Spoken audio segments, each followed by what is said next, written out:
யா சரி.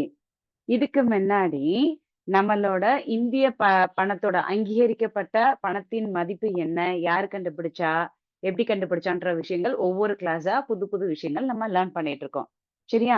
சோ இன்னைக்கு கத்துக்கிற போற விஷயம் என்ன அப்படின்னா, இதுக்கு முன்னாடி கத்துக்கிட்டதோட கன்டினியூஷன் தான். இதுக்கு இப்ப நம்ம கத்துக்கிற போறது என்னன்னா, காயின்ஸ பத்தி படிக்க போறோம்.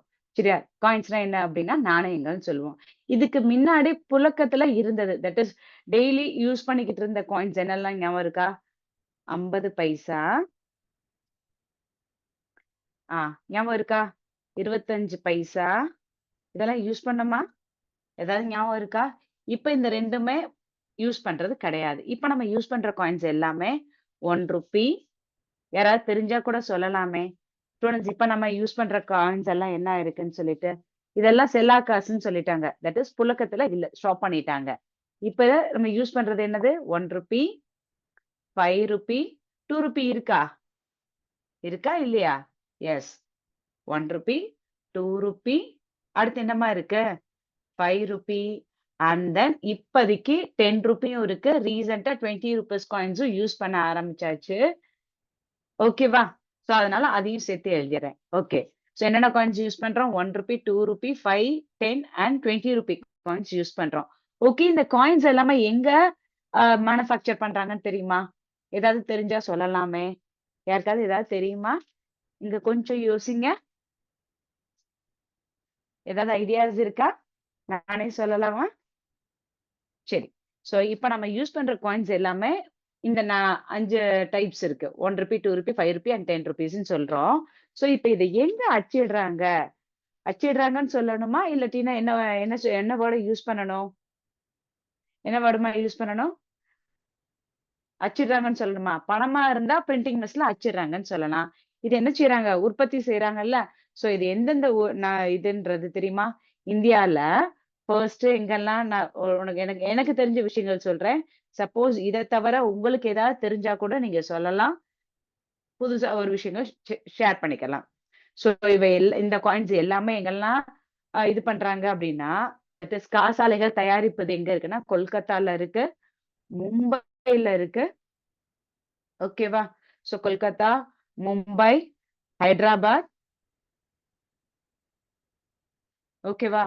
சோ இன்னொரு ஒரே ஒரு பிளேஸ் யாருக்காவது தெரிஞ்சா கூட சொல்லுங்க. ட்ரை பண்ணுங்க பாப்போம். சோ இந்த காயின்ஸ் எல்லாம் எங்கெங்கலாம் இது பண்ணியிருக்காங்கன்னா, கொல்கத்தால, மும்பைல, ஹைதராபாத்ல, வேற எங்கப்பா? ஏதாவது ஐடியா இருக்கா? நானே சொல்லிறவா? நோய்டா. சோ இந்த 4 பிளேஸ்ல தான் இந்திய நாட்டுல நம்ம யூஸ் பண்ற காயின்ஸ் எல்லாமே மேனுஃபேக்சர் பண்றாங்க. ஓகேவா? சோ யாரு கண்டுபிடிச்சான்னு சொல்லி கத்துக்கிட்டோம். எந்த இயர்ன்னு சொல்லி கத்துக்கிட்டோம்.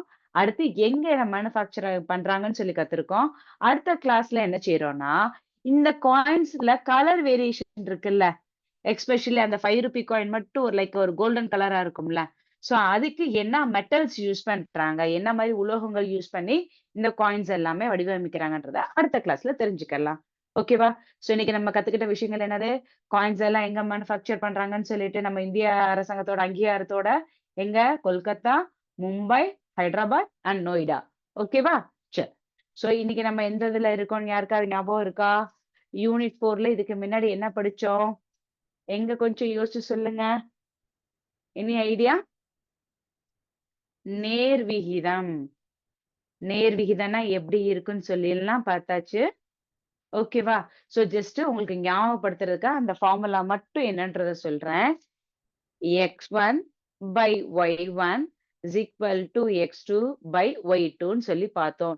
இது முக்கியமான விஷயம்மா. சோ நேர் விகிதம்னா என்னன்னா 2 விஷயங்கள எடுத்துக்கறலாம். சரியா? சோ அந்த வார்த்தை ஞாபகம் இருக்கா? நான் நேர் விகிதத்துக்கு என்ன எக்ஸாம்பிள் சொன்னேன்னு சொல்லிட்டு, யாருக்காவது ஞாபகம் இருந்தா சொல்லுங்க. ஒரு பொருளில் ஏற்படும் மாற்றம், அதனோடு தொடர்புடைய மற்றொரு பொருளிலும் ஒரு மாற்றத்தை ஏற்படுத்துது. சோ அதுதான் எப்படி சொல்றது? அந்த சேஞ்சஸ்ன்னு சொல்றோம். சரியா? சோ ஒரு பொருள்ல ஏற்படுற சேஞ்சஸ் அதனோடு தொடர்புடைய இன்னொரு பொருள்ல என்ன மாரி எல்லாம் மாற்றத்தை ஏற்படுத்துதுன்னா, 2 வகையான மாற்றங்கள் பார்த்தோம். 2மே கூடணும். சரியா? அல்லது அந்த 2மே குறையணும்.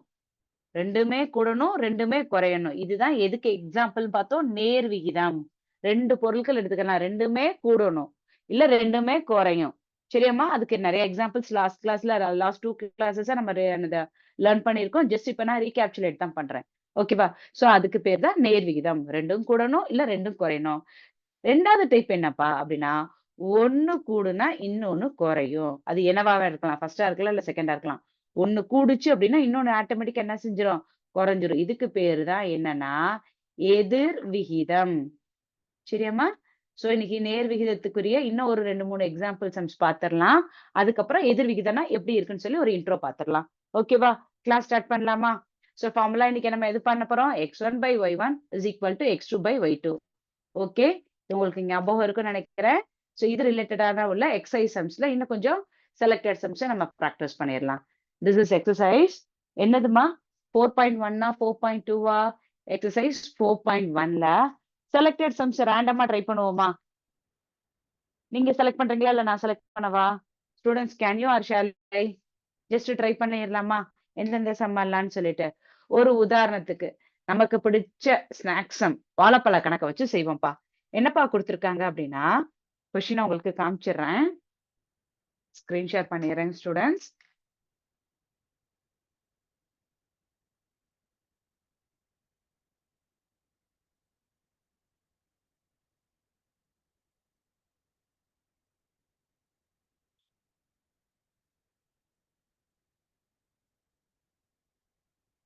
உங்களுக்கு ஸ்கிரீன் ஷேர் பண்றது தெரியும்னு நெனைக்கிறேன்.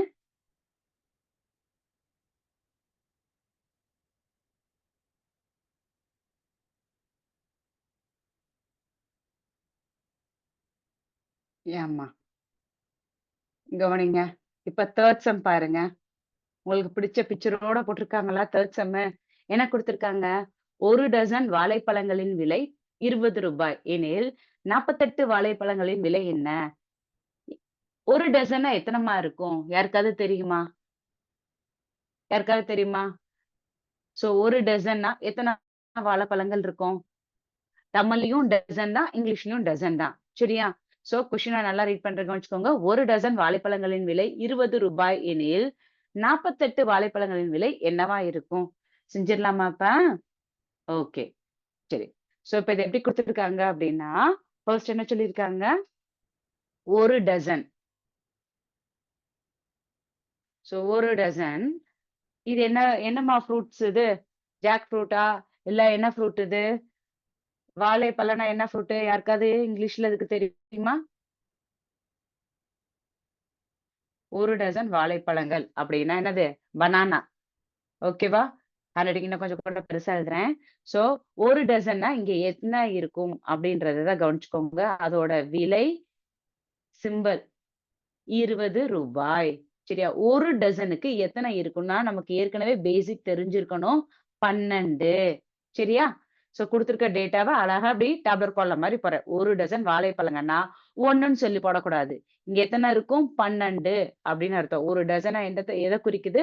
12. அடுத்த இது குடுத்திருக்காங்க பாருங்களேன். எனில் 48 வாழைப்பழங்களின் எண்ணிக்கை. அப்ப டசன். இந்த 12 எத குறிக்குது? டசன் சொல்லிட்டாங்க.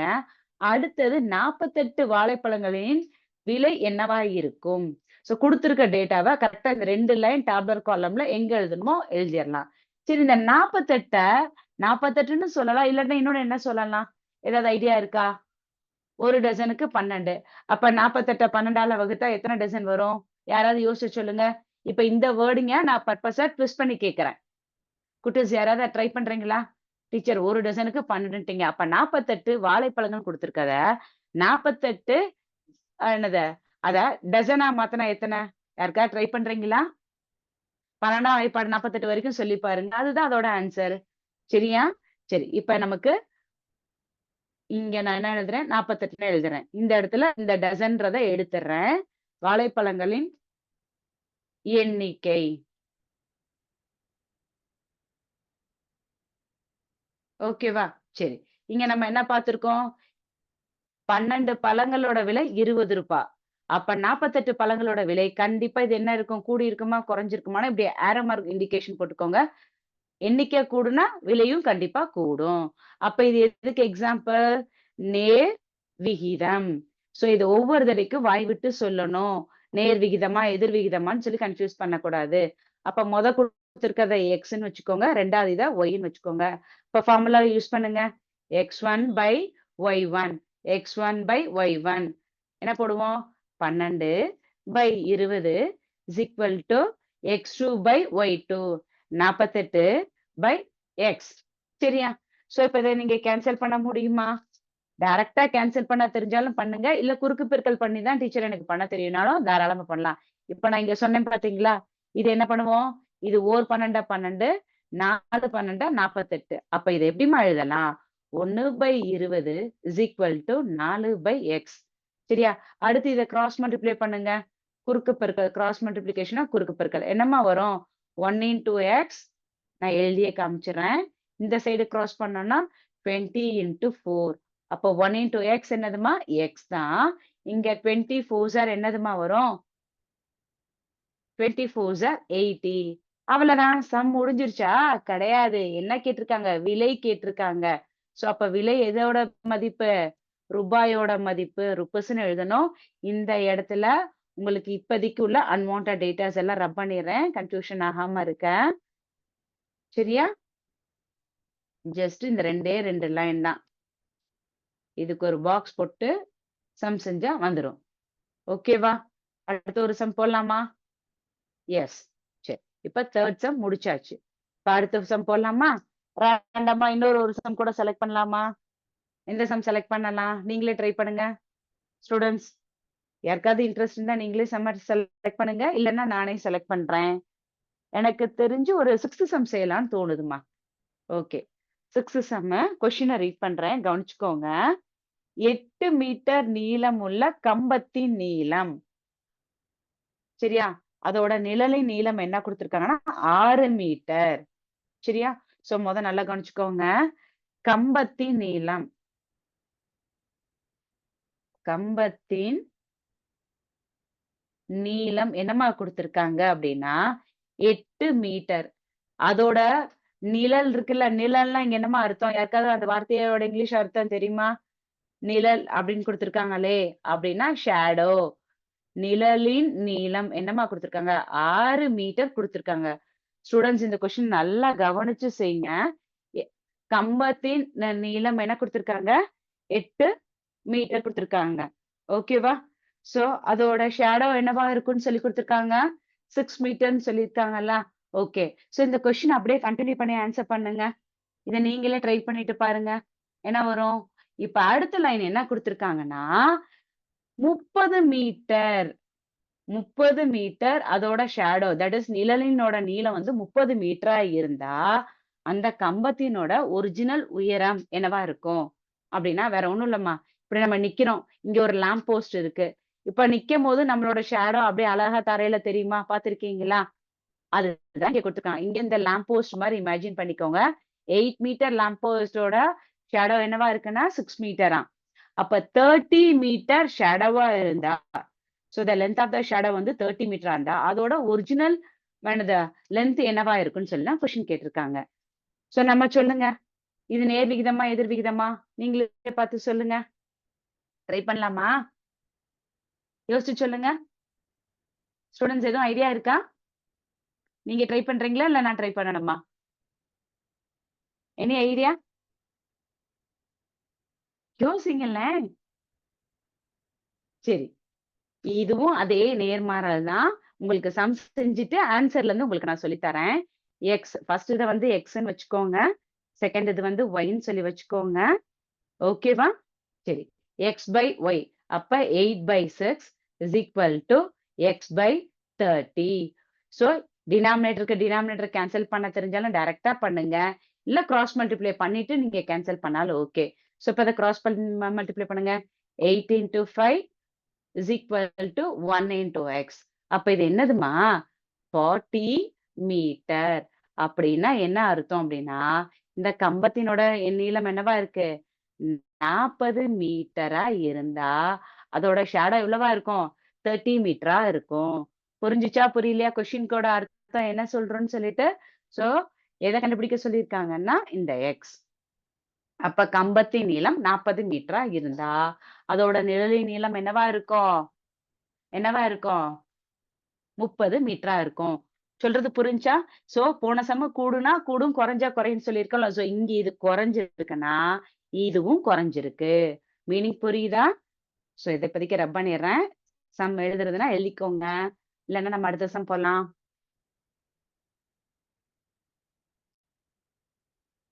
சம் செஞ்சுட்டீங்களா? அடுத்த சம் போலாமா? எஸ்? ஓகே. இப்ப ஒரு ஒரு 2 சம்ஸ் 3 சம்ஸ் கேப் விட்டு தான் நான் செலக்ட் பண்றேன். இப்போ ஒரு உதாரணத்துக்கு 11த் சம் செய்றேன்னு வச்சுக்கோங்களேன். 11த் சம். கொஸ்டின ரீட் பண்ணிருவோமா?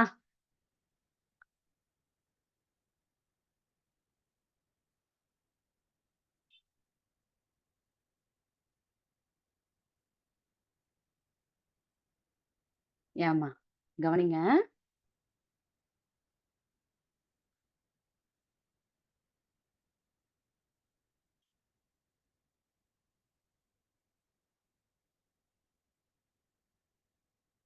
யா உங்களுக்கு தெரியும்னு நெனைக்கிறேன். ஆ கொஸ்டின் நம்பர் 11மா. 30 நபர்கள் ஒரு வயலை 15 நாட்களில் அறுவடை செய்கின்றனர். சரியா? சோ நபர்கள் எத்தன பேர் இருக்காங்க? 30 நபர்கள் இருக்காங்க. ஒரு வயல அறுவடை செய்றதுக்கு எத்தன நாள் எடுத்துக்கிறாங்க? 15 நாள் எடுத்துக்கிறாங்க. அம்மா இது வயல பத்தி நம்ம யூஸ் பண்ற மெஷர்மென்ட் கிடையாது. டீச்சர் அந்த வயல் வந்து செவ்வகமா இருக்குமா? சதுரமா இருக்குமா? என்ன பரப்பளவுல இருக்கும்? சோ அது வந்து அத பத்தி இப்ப நம்ம வெயிட்டேஜ் குடுக்கல. அத நம்ம லாஸ்ட் சாப்டர்லயே படிச்சிருந்தோம். என்னது மென்சுரேஷன்ஸ் எப்படி இருக்கு? மெஷர்மென்ட்ஸ் எப்படி யூஸ் பண்ணணும்னு சொல்லிட்டு. இங்க நம்ம பார்க்கிறது வந்து எது ரிலேட்டடானா ஒன்லி நேர் விகிதமா, எதிர் விகிதமான்னு சொல்லி பார்க்கிறத பத்தி தான். சரியா? சோ என்ன குடுத்திருக்காங்க டேட்டாஸ் பாருங்க. நபர்கள். நபர்கள எப்பயும் போல எக்ஸ். எத்தன பேரு? 30 பேரும்மா. அவங்க யூஸ் பண்ற நாட்கள் எத்தனம்மா குடுத்திருக்காங்க? நாட்கள ஒய்ன்னு வச்சுக்கோங்க. நபர்கள் எக்ஸ், நாட்கள் வந்து ஒய். எத்தன நாள்ல? 15 நாள்ல அறுவடை செஞ்சு முடிச்சிடுறாங்களாம்ப்பா. அடுத்து என்னம்மா குடுத்திருக்காங்க? எனில் 20 நபர்கள். நபர்கள் வந்து 20 நபர்களா இருந்தா, அந்த அறுவடை செய்ய எத்தனை நாட்கள் ஆகும்? கேள்வி புரியுதா? சோ 30 நபர்கள் 15 நாள்ல அந்த வேலைய செஞ்சுட்டாங்கப்பா. சரியா? அப்ப 20 நபர்கள வச்சு செஞ்சா, அதுக்கு எத்தனை நாட்கள் ஆகும்? எங்க யோசிச்சு சொல்லுங்க. ஸ்டூடண்ட்ஸ் ஏதாவது ஐடியா இருக்கா? கொஞ்சம் யோசிங்களேன். ட்ரை பண்ணா வரலாம்ல. இது நார்மலா ஏன்னா இந்த சம்மையே நான் அடுத்த இது வந்து எதிர் விகிதத்துல லைட்டா ஒரு மாடிஃபை பண்ணுவேன். சோ மாடிஃபிகேஷன் என்னன்றத இப்ப நீங்க புரிஞ்சுக்கிட்டா பெட்டரா இருக்கும். ஏதாவது ஐடியா இருக்கா? கொஸ்டின் டேட்டாஸ நான் கரெக்ட்டா போட்டிருக்கேனா? இல்ல எதுவும் தப்பு விட்டுருக்கேனா? எங்க பார்த்து சொல்லுங்க. 30 நபர்கள். சரியா? சோ நம்பர் ஆஃப் பெர்சன்ஸ் வந்து 30 மெம்பர்ஸ் இருக்காங்க. அதுல அறுவடை செய்றதுக்கு எத்தன நாள் எடுத்துக்கிறாங்க? 15 நாட்கள் எடுத்திருக்காங்க. அப்ப 20 நபர்கள் அப்படின்னா, இது என்னவா இருக்கும்? பார்த்து சொல்லுங்க. ஏதாவது ஐடியாஸ் இருக்கா? இத இப்படி கூட நீங்க சொல்லலாம். நபர்கள் 30ல இருந்து 20ஆ குறைஞ்சாங்கன்னா, நாட்கள் என்ன செய்யும்? நாட்கள் என்னம்மா செய்யும்? குறையுமா? சோ அப்ப என்ன செய்வோம்? 30/15 இஸ் ஈக்வல் டூ 20/x. கரெக்ட்டா? சோ இது 1 டைம், இது 2 டைம். ஓகேவா? அடுத்து என்ன சொல்லுவோம்? 2/1 இஸ் ஈக்வல் டூ 20/x. சரியா? உங்களுக்கு அடுத்த ஸ்டெப்ப சிம்ப்ளிஃபை பண்ணி காமிக்கிறேன். அப்ப இது 1 டைம், இது 10 டைம்ஸ். சோ கிராஸ் மல்டிப்ளை பண்ணா, x இஸ் ஈக்வல் டூ என்னது? 10 டேஸ். அப்ப எத்தன நாட்கள்ல முடிப்பாங்க? 20 நபர வச்சு அந்த வேலைய பார்த்தோம்னா, எத்தன நாள்ல முடிப்பாங்க? 10 நாட்கள். சரியாம்மா? சோ நபர்கள் கூடுனா, இந்தா இருக்கு பாருங்க. சோ 30ல இருந்து 20ஆவும், 15ல இருந்து அப்ப இது என்னதான் செஞ்சிருக்கணும்? கண்டிப்பா குறைஞ்சிருக்கணும். சோ நேர் விகிதம்னா என்ன செஞ்சோம்? 2 மதிப்பும் கூடணும், இல்ல 2 மதிப்பும் குறையணும். சோ 30ல இருந்து 20 குறைஞ்ச மாரி 15ல இருந்து இங்க கண்டிப்பா வரப்போற மதிப்பு கம்மியா தான் இருக்கணும். It must be less than it's 15. ஓகேவா? புரிஞ்சுச்சா? 10 நாட்கள்.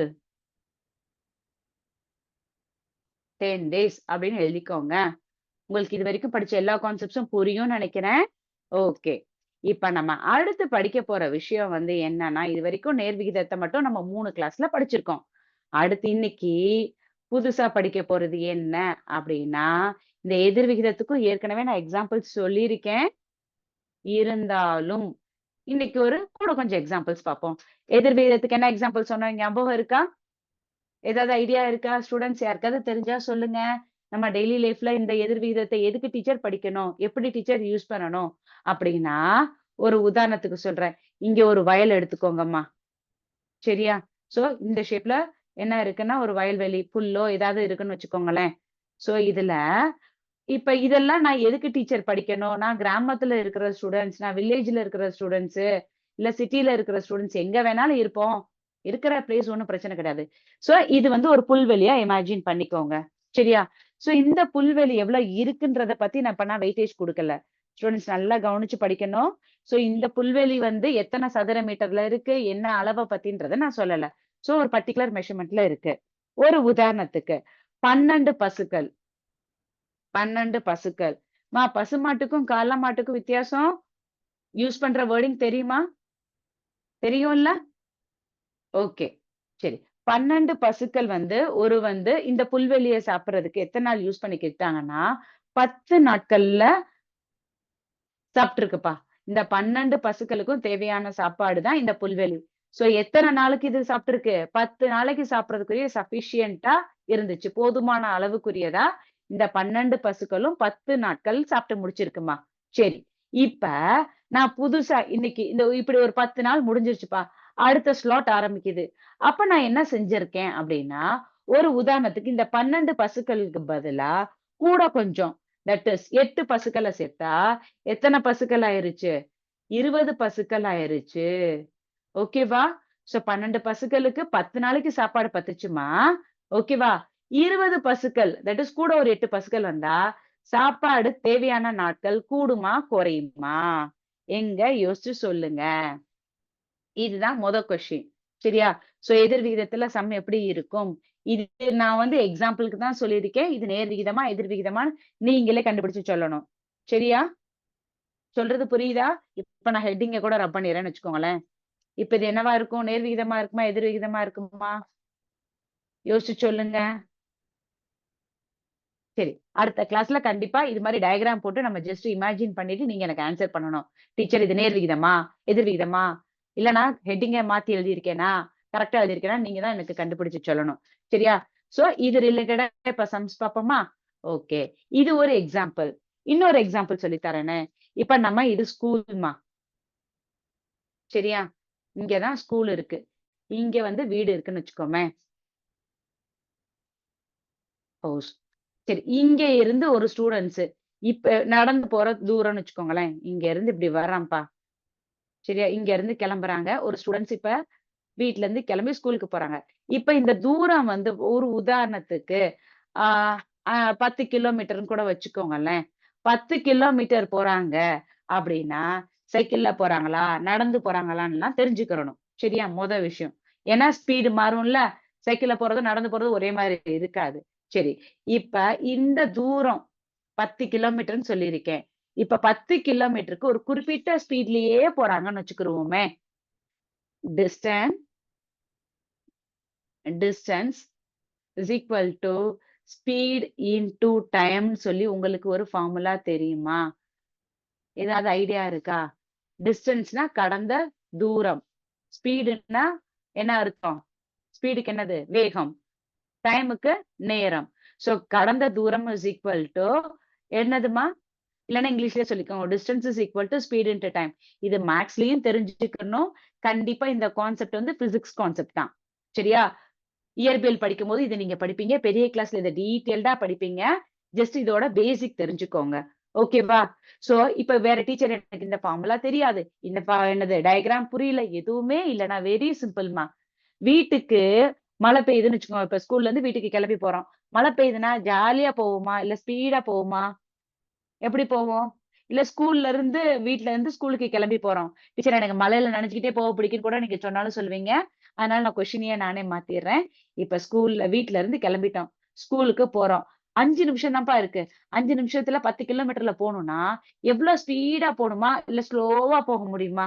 எவ்ளோ சீக்கிரமா போகும்னா, ஸ்கூல்ல போய் ரீச் பண்ணுவோம். புரியுதா? நான் சொல்றேன் என்ன கான்செப்ட்ன்னு சொல்லிட்டு. அது ரிலேட்டடா இப்ப உங்களுக்கு ஒரு சிமுலேஷன் காமிக்கிறேன். ஏதாவது ஐடியா இருக்கான்னு பாருங்க. இப்போதைக்கு ஜஸ்ட் உங்களுக்கு பேசிக் லெவல்ன்றதுனால நான் உங்களுக்கு இந்த மாதிரி டயக்ராம்ஸ் காமிக்கிறேன். அடுத்தடுத்த கிளாஸ்ல இப்ப இது ஒரு வீடியோவா எப்படி எப்படி சொல்றது, லைக் நம்ம ஒரு ஸ்டூடெண்ட்ஸோ இல்லாட்டினா ஏதாவது ஒரு இதுல மூவிங்ல இருந்தா எப்படி இருக்குன்னு சொல்லி அதுக்குரிய வீடியோஸ் கூட காமிக்கிறேன். ஓகேவா? பார்க்கலாமா? ஓகே. இங்க என்னம்மா குடுத்திருக்காங்க அப்படின்னா, ஒரு உதாரணத்துக்கு 30 கிலோமீட்டர் வச்சுக்கிறோமா? இல்ல 300ன்னு வச்சுக்கிறோமா? சரி. 300 கிலோமீட்டர்ன்னு வச்சுக்கிறோமே. டிஸ்டன்ஸ் வந்து இங்க என்ன வச்சுக்கிறோம்னா, 300 குடுத்துருக்காங்கம்மா. ஸ்பீடு என்ன ஸ்பீடு? உங்களுக்கு என்ன வேணும்? உங்களுக்கு நீங்களே செலக்ட் பண்ணிக்கோங்க. ஒரு உதாரணத்துக்கு, நான் இப்ப வந்து ஒரு 40 கிலோமீட்டர் ஸ்பீட்ல போறேன்ப்பா. போவுமா? 40 கிலோமீட்டர் நார்மல் ஸ்பீட் தானே? சரி. அப்ராக்ஸிமேட்டா அந்த டெசிமல கன்சிடர் பண்ணாதீங்க. 40 கிலோமீட்டர் ஸ்பீட்லயே இந்த டிஸ்டன்ஸ நான் டிராவல் பண்றேன். நான் டிராவல் பண்ற டிஸ்டன்ஸ் என்னதும்மா? 300 கிலோமீட்டர்ஸ். சரியா? சோ 300 கிலோமீட்டர்ஸ நான் என்ன ஸ்பீட்ல போறேன்? 40 கிலோமீட்டர் பெர் ஹார் ஸ்பீட்ல போனேன்னா, எனக்கு அந்த இடத்த ரீச் ஆகுறதுக்கு எவ்வளோ நேரம் ஆகும்னு சொல்லி போட்டுருக்காங்க? இங்க பாருங்க. என்ன குடுத்துருக்காங்க? 7 ஹார்ஸ் 49 மினிட்ஸ்ன்னு குடுத்துருக்காங்க. நல்லா கவனிச்சுக்கோங்க குட்டீஸ். இது டீச்சர் எனக்கு புரியலன்னு சொல்லி சொல்லாதீங்க. ஜஸ்ட் பேசிக்கா தெரிஞ்சுக்கோங்க. ஏன்னா, இது படிக்க இப்ப ஸ்டார்ட்டிங்ல கஷ்டமா இருந்தாலும், அடுத்தடுத்த கிளாஸ்ல நமக்கு ஈஸியா ஆயிரும். சரியாம்மா? இப்ப இதே இது நல்லா கவனிச்சுக்கோங்க. ஒரே டிஸ்டன்ஸ் தான். டிஸ்டன்ஸ நான் மாத்தல. 300 கிலோமீட்டர்ஸ்ன்னே வச்சுக்கலாம். இப்ப 40 கிலோமீட்டர் ஸ்பீட் 40 கிலோமீட்டர்ஸ் பெர் ஹார்ல போனேன்னா, எவ்வளவு நேரத்துல போய் அந்த டிஸ்டன்ஸ்ல நான் ரீச் பண்ணுவேன்? ஸ்கூலுக்கும் வீட்டுக்குன்னு கூட வச்சுக்கோங்களேன். சரியா? So 7 hours 49 minutes. இப்ப ஸ்பீட கூட்டுறேன்னா, கண்டிப்பா என்ன ஆகும்னு பாருங்களேன். நல்லா கவனிங்க. ஸ்பீடு இப்ப வந்து 40 கிலோமீட்டருக்கு பதிலா 60ல போறேன்ப்பா. வண்டிய நம்ம டிரைவ் பண்ணுவோம் தெரியுமா? 60 கிலோமீட்டர்ஸ் பெர் ஹார் ஸ்பீட்ல போனேன்னா, போனது பார்க்கும்போது எவ்வளவு இருந்துச்சு? அதே 300 தான் இருந்துச்சு. டிஸ்டன்ஸ் வந்து 300 கிலோமீட்டர். ஆனா எவ்வளவு நேரம் காமிச்சுச்சு? எவ்வளவு நேரம் காமிச்சுச்சும்மா? 7 ஹார்ஸ்க்கு மேல காமிச்சுச்சு. இதே இது ஸ்பீட இன்கிரீஸ் பண்ணேன்னா, அந்த டைம் டியூரேஷன் என்ன ஆயிருச்சு? டிக்ரீஸ் ஆயிருக்கா இல்லையா? Yes or no? சரி. இப்ப இதே இது இங்க பாருங்க. உல்டாவா செய்றேன். பர்ப்பஸா நான் ஸ்பீடு வந்து லைக் நான் சைக்கிள்ல போறேன். 60 கிலோமீட்டர்லாம் போக முடியாது டீச்சர். அப்ப ஒரு உதாரணத்துக்கு எவ்வளவு வச்சுக்கலாம்? ஒரு 10 வச்சுக்கிறோமா? ஆ ஒரு 10 வச்சுக்கிறோம். ஓகே. சரி. 1 ஹார்க்கு 10 கிலோமீட்டர்ஸ் பெர் ஹார்ல நான் போனேன்னா, இந்த 300 கிலோமீட்டர்ஸ நான் ரீச் பண்றதுக்கு எவ்ளோ நாள் ஆகுதுன்னு பாருங்களேன். ஒரு நாளைக்கு மேலேயே ஆயிருச்சா? 29.42 தட் இஸ் பெர் டேக்கு 24 ஹார்ஸ் தான். அப்போ கிட்டத்தட்ட ஒரு நாளைக்கு மேலேயே ஆயிருக்கு. புரியுதா? புரியலையா? நான் என்ன மீன் பண்றேன்னு சொல்லிட்டு? ஸ்டூடண்ட்ஸ் இந்த கான்செப்ட் உங்களுக்கு புரியுதாடாம்மா? ஜஸ்ட் இன்னைக்குரிய பேசிக் தான் நம்ம கத்துருக்கோம். சரியா? சோ இன்னொரு ஒரு எக்ஸாம்பிள் கூட சொல்லிக் குடுக்குறேன். இப்ப உங்களுக்கு இந்த ரூம்ல ஃபுல்லா புக்ஸ் வச்சிருக்கோம். சரியா? சோ வரிசையா புக்ஸா வச்சிருக்கோம்ப்பா. நெறைய புக்ஸ் இருக்குமா. சரியா? சோ இந்த ரூம்ல எம்ப்டி ஸ்பேஸ்மா. இன்னொரு ரூம்ல எம்ப்டி ஸ்பேஸ். இப்ப ஒரே ஒரு ஸ்டூடண்ட்ஸ் ஒவ்வொரு தடவைக்கு ஒவ்வொரு புக்கா தான் எடுத்துட்டு வந்து அடுக்கணும் அப்டின்னா, இப்படியே செஞ்சோம் அப்டின்னா எவ்ளோ நாள் எடுக்கும்மா? யோசிச்சு சொல்லுங்க. ஒவ்வொரு தடவைக்கும் ஒரே ஒரு ஸ்டூடண்ட்ஸ் ஒரு தடவைக்கு ஒரு புக் தான் எடுத்துட்டு வந்து இங்க ஷிஃப்ட் பண்ணணும். அப்டின்னா டைம் நெறைய எடுக்கும். இதே இது 10 ஸ்டூடண்ட்ஸ வச்சு சரியா? இல்ல 10 நபர்கள்ன்னு கூட வச்சுக்கோங்களேன். ஸ்டூடண்ட்ஸ வேல வாங்கக் கூடாதுல்ல. அதனால 10 பெரிய பெரிய நபர்கள வச்சு புக்ஸா எடுத்தோம்னா, இங்க இருந்து எடுத்துட்டு போற டைம் டியூரேஷன் கண்டிப்பா கம்மியா இருக்குமா? 10 நாள்ல நடக்கிற வேல, கண்டிப்பா குறையுமா? கூடுமா? சோ அது ரிலேட்டடா தான் அடுத்தடுத்த கிளாஸ்ல நம்ம பார்ப்போம். சரியா? சோ இன்னைக்கு யாருக்கு ஏதாவது டவுட்ஸ் இருந்தா தாராளமா கேட்கலாம். இல்லன்னா கிளாஸ வைண்ட் அப் பண்ணிக்கலாம் ஸ்டூடண்ட்ஸ். யாருக்கு எதுவும் டவுட்ஸ் இருக்கா? எல்லாரும் அமைதியா இருக்கீங்க? சரி. அப்ப நடத்தின கான்செப்ட் புரிஞ்சிருக்கும்னு நெனைக்கிறேன். Thank you students. Thank you to all. வாழ்க பாரதம், வெல்க தமிழகம். ஜெய் ஹிந்த்.